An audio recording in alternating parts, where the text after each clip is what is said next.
Aujourd'hui, je vais vous parler d'un phénomène que je connais bien et que certains dyslexiques que j'ai rencontrés connaissent aussi. C'est la notion du temps avec laquelle nous ne parvenons pas à communiquer, si je puis dire. C'est-à-dire que quand nous pensons au temps, c'est-à-dire le futur, dans un mois, dans 2 mois, dans 3 mois, dans une semaine, ou le passé, ou la gestion d'un agenda, etc. Le temps s'adresse à nous dans une langue qu'on ne comprend pas, c'est comme si c'était une langue étrangère, vous voyez. C'est incompréhensible. Alors je ne dis pas que c'est pour tous les dyslexiques, mais euh, moi c'est le cas. Par exemple, si vous me dites, aujourd'hui nous sommes le 23 mai, et si j'ai rendez-vous pour le mois de, je ne sais pas, 3 juin par exemple, hein, c'est pas si loin que ça, eh bien, je note sur un papier.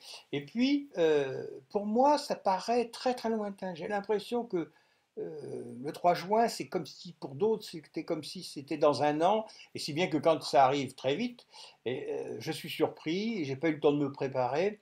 C'est impossible, comment dire, de quantifier le temps, si je peux dire un peu comme ça. C'est une notion complètement abstraite. Alors, pour le passé, c'est pareil.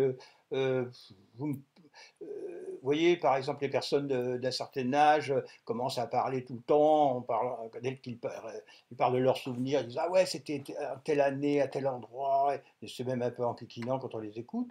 Alors ça, moi je risque pas, en tant que dyslexique, mon passé s'arrête à hier ou avant-hier, quoi, vous voyez.